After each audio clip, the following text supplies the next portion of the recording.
how he tells me, that is Imran Khan, how he believes the United States interfered to have him ousted.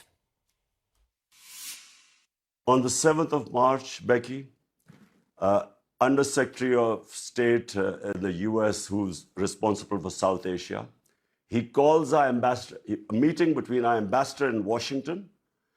He tells our ambassador, in an official meeting, there are note takers on both sides.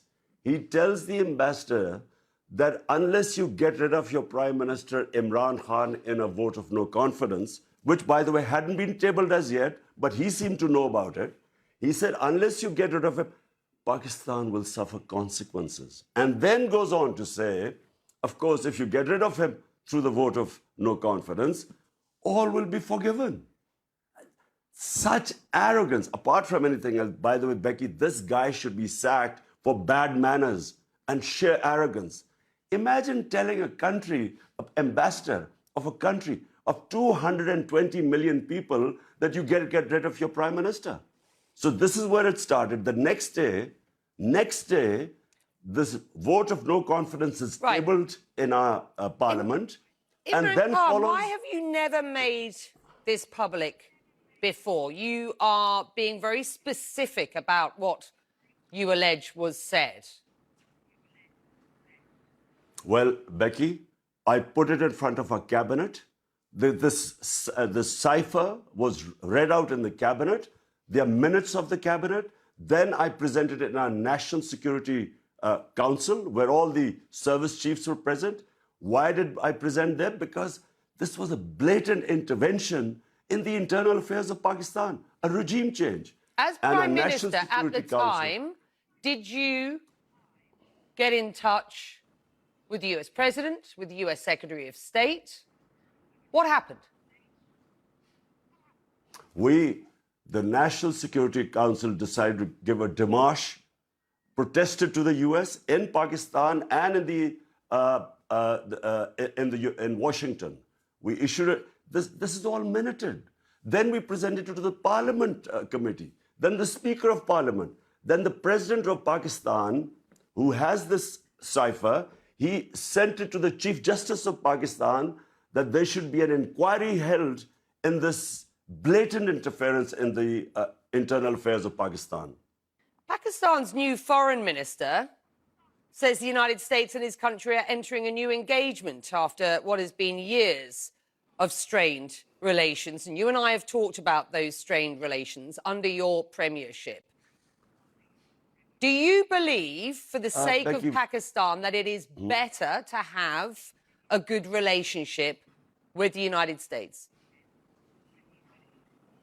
Becky, I had perfectly good relationship with the Trump administration. It's only when the Biden administration came and it coincided with what was happening in Afghanistan. And for some reason, which I still don't know, they never got in touch with me. There was no US ambassador to Pakistan. I have no idea. But look, my point is very simple. 220 million people of Pakistan elected me. My first responsibility is to the people of Pakistan. My responsibility is for the well-being. We have 50 million people living below the poverty line. So when Russia offers us 30% discount on oil and 30% discount on wheat imports, India does the same. India is part of the Quad, part of the strategic alliance with the US. India imports oil from the US, but for some reason, this was taken against me, as if I was being anti-US or anti-American. The US, let me repeat, has rubbished the notion that they have been involved in regime change in Pakistan. You continue to assert what they suggest is a conspiracy theory here. Do you genuinely believe that the US has been behind a regime change in Pakistan? Before this happened, before this meeting with Donald Lu and our ambassador, the US Embassy was calling members of my party who were some of the backbenchers who were not happy. They were having meetings with the US Embassy. What were they meeting them? And they were the first ones who then jumped ship. And they were the ones who then offered $1 million each to buy my other members of parliament who actually jumped ship later on. Why would the US Embassy be interested in backbenchers of our party? So is the current government an American implant? It's with their blessings.